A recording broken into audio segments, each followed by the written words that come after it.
Sir మే 15న లండన్‌కి వెళ్ళడానికి permission ఇవ్వమని జగన్ గారు కోర్ట్‌కి పర్మిషన్ అడిగారంట సార్. అది ఎంతవరకు నిజం సార్ అది?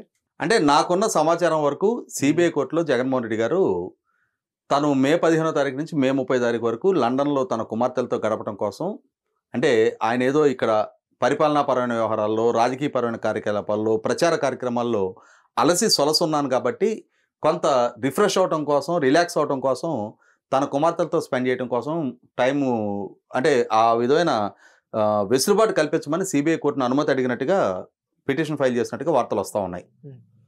ఇక్కడే రకరకాల వార్తలు గత 3-4 రోజులుగా స్పెక్యులేట్ అవుతూ ఉన్నాయి.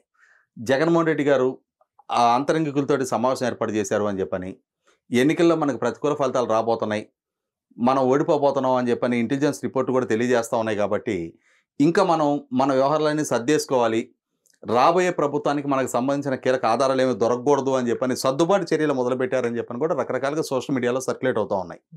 ఎందుకంటే ఆయన ఆధ్వర్యంలోనే చంద్రబాబు నాయుడు గారి మీద నమోదు చేసిన కేసులు చూసాం. అవును. అంటే చంద్రబాబు నాయుడు గారు ముఖ్యమంత్రిగా ఉన్న రోజుల్లో ఆయన పాలనాపరంగా తీసుకున్న నిర్ణయాల పర్యవసానం ప్రభుత్వ ఆదాయానికి గండిపడింది అని చెప్పని, లేదు చంద్రబాబు నాయుడు గారు అవినీతికి పాల్పడ్డారు అని చెప్పని ఆరోపిస్తా కేసులు నమోదు చేసిన తీరు చూసాం మనం. రేపు రోజున మళ్ళీ తనకు కూడా అటువంటి పరిస్థితులు, పరిణామాలు ఎదురవడానికి ఆస్కారం ఉంటుందనే ఉద్దేశంతో ముందుగానే దీపం ఉండగానే ఇల్లు చక్కబెట్టాలి అన్నట్టుగా ఆ ముందస్తు జాగ్రత్తలు తీసుకుంటున్నట్టుగా వార్తలు స్పెక్యులేట్ అవుతున్నాయి. అదే సందర్భంలో ఈరోజు షర్మిల గారు వారే స్వయంగా మరింత లోతైన ఆరోపణ చేయడం జరిగింది. విదేశాలకు పారిపోవడానికి పాస్పోర్ట్లు రెడీ చేసుకుంటున్నారు అని చెప్పని.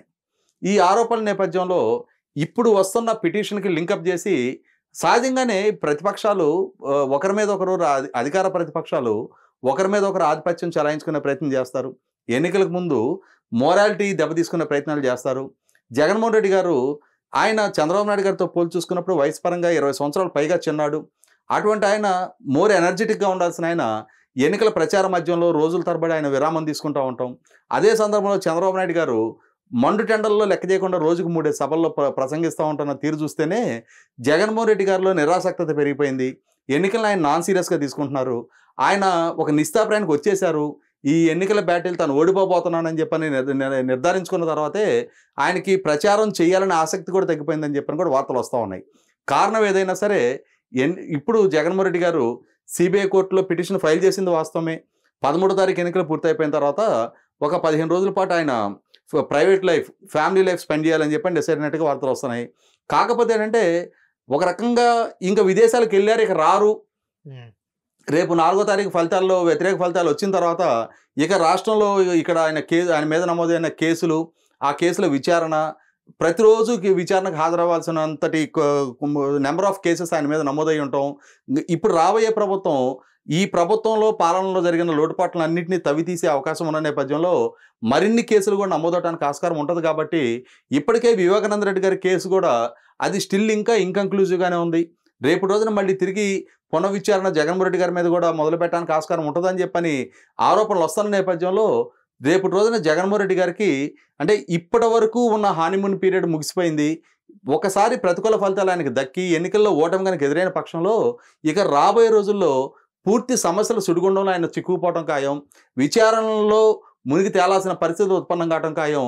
నెలలో వర్కింగ్ డేస్ ఎన్ని ఉంటే అన్ని రోజులు ఆయన కోర్టుల చుట్టూ తిరగాల్సిన పరిస్థితులు కూడా ఎర్రజవటం ఖాయం అన్న భావనలో జగన్మోహన్ రెడ్డి గారు వీటిని నుంచి తప్పించుకోవడానికి ఆయన దూరంగా వెళ్ళిపోబోతున్నారు అని చెప్పని కూడా రకరకాల ఆరోపణలు వస్తున్నాయి.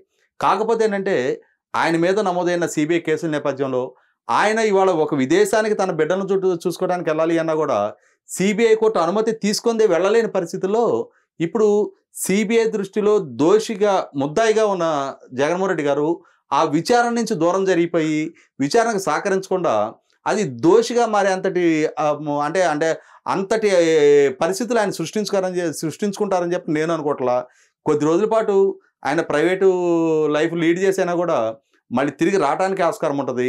కాకపోతే ఏంటంటే సోషల్ మీడియాలో దున్నపోతే ఎంత ఉంది అంటే దోండ బయట కట్టేయమని చెప్పని వార్తలు మనం మొదటి నుంచి చూస్తూ ఉన్నాం. కాబట్టి సహజంగానే రాజకీయంగా ఒకరిని ఒకరు చులకన చేసుకునే ఈ పోస్టులు, ట్రోల్స్ ఇవన్నీ మొదటి నుంచి చూస్తుంటాం. కాబట్టి కొంచెం వైసీపీ ఏ విధంగా అయితే ప్రత్యర్థుల్ని ట్రోల్ చేయడానికి ప్రయత్నం చేస్తుందో వీరు కూడా వైసీపీ అని కూడా ట్రోల్ చేస్తూ ఉంటారు. ఎన్నికలకి ఇంకా గడువు ముందుగానే ఆయన విదేశాలకు వెళ్ళడానికి అనుమతి కోరిన నేపథ్యంలో, ఆ పిటిషన్ ఫైల్ చేసిన నేపథ్యంలో అది ఎన్నికల్లో ఒక రకంగా వాళ్ళ శ్రేణులను కూడా డిమోరలైజ్ చేసే విధంగానే మనం పరిగణించాలి. వాస్తవంగా ఎన్నికలు పూర్తయిపోయిన తర్వాత కోర్టుని అప్రోచ్ అయ్యుండొచ్చు ఆయన. కానీ ముందుగానే అప్రోచ్ అవడంతో ఆయన ఎన్నికల ప్రచారానికి విరామం తీసుకోవడంతో ఈ డాట్స్ అన్ని కలుపుకుంటే నిజమేనేమో జగన్మోహన్ రెడ్డి గారు ఎన్నికల్లో పరాభవం తప్పదని చెప్పి నిర్ణయానికి వచ్చేసారేమో, అందుకే ఆయన ప్రచారం నుంచి విరామం తీసుకుంటున్నారేమో, అందుకే పిటిషన్ ఫైల్ చేశారేమో అని చెప్పని ఇది అంతిమంగా ఆయన శ్రేణుల్లో నైతికత దెబ్బతీస్తుంది. శ్రేణులు ధైర్యం కోల్పోవడానికి ఆస్కారం అవుద్ది. ఖచ్చితంగా అది ఓటర్లో కన్ఫ్యూజన్ క్రియేట్ చేయడానికి ఆస్కారం అవుద్ది. ఎన్నికలకు ముందు సరైన సంకేతం అయితే పంపదు. ఆ విషయంలో జగన్మోహన్ రెడ్డి గారు మరి ఎందుకు ఆ దిశగా ఆలోచించలేదో, ఎన్నికలకు ముందు ఈ విధమైన చర్యల ద్వారా, ఈ విధమైన పిటిషన్ ఫైల్ చేయడం ద్వారా తన సైన్యాన్ని తానే డిమోరలైజ్ చేసుకున్నట్టుగా ఆయన సృష్టించుకున్న సమస్య అది. Thank you sir.